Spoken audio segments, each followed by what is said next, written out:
Hey, welcome back to No Hype Beer Reviews. Unless it's your first time, then welcome. Please consider subscribing. If you do, hit the notification bell, get all the updates. Really excited for today's video. The beer's courtesy of Ross. Thanks so much, Ross. I really appreciate it.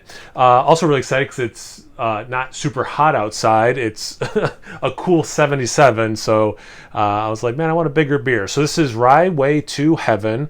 Rye ale aged in rye bourbon barrels, so all the rye. Coming at 15% ABV. And this was filled last October. So yeah, cool artwork like usual. Let's get into it.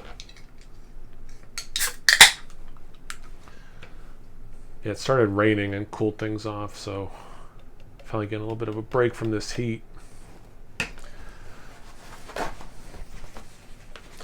All right, come from the beer review, stay for the weather forecast.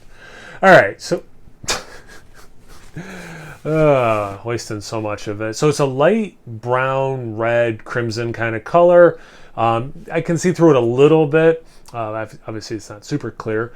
Maybe what? About half a finger of a khaki color. Not particularly compact bubbles. Definitely some legs, which makes sense. A little bit of lacing sticking around. It looks the part. Let's get into the aroma. So, I mean, right away, it's caramel, bourbon, and that rye, well, just rye, but like that spiciness you get from it. It's like definitely not hiding what it is.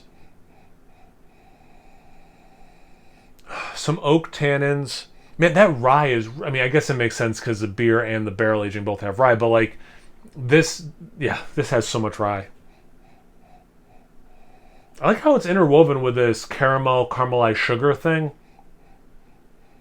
It approaches molasses, but doesn't fully hit that for me. Man, a little bit of like just sprinkle of chocolate. Very faint, very, very faint chocolate. Figs, dates for sure. Maybe getting a little bit of the alcohol. Not quite sure yet. Let's see about the taste. Cheers. And thanks again, Ross. Hope you're doing well. That's good. Wow.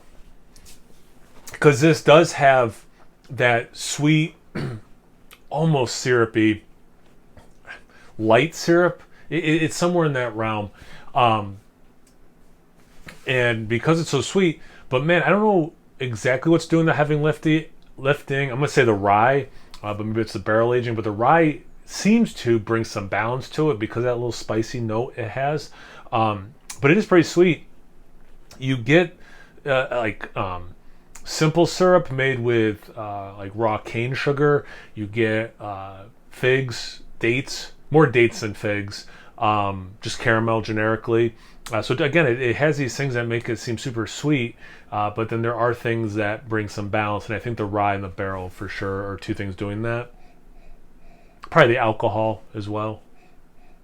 Oh, speaking of alcohol, I did not taste it, so that's good.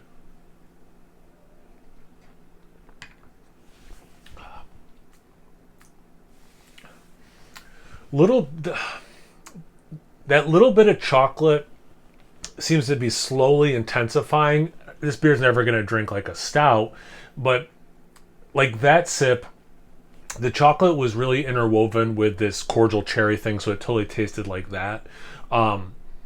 There's a lot going on with it. This is just, it's super tasty. It's one of those beers that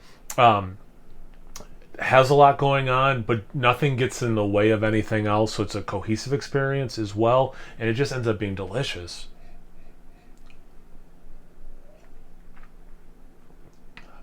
Reminds me, oh man, yeah, that rye seems to be really drying it out. Before that rye hits, it reminds me of Sammy Claus. It reminds me of some bigger, what are considered Christmassy beers that way, like, and again, Sammy Claus, St. Bernardus, but without the Belgian-y yeast, like those kinds of beers. So yeah, I mean, it's just really, and there's a lot of overlap.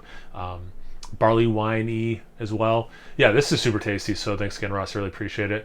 Have you guys had this beer before? Have you had anything else from Revolution? You drinking something else right now you want to tell me about? Anything, everything, comment section below. Let's get a conversation going. Once you're done doing that, make sure you check them out on Instagram and Untapped. It's No Hype Beer Reviews about those places. So please like, comment, subscribe, and most importantly, imbibe. Cheers, everyone.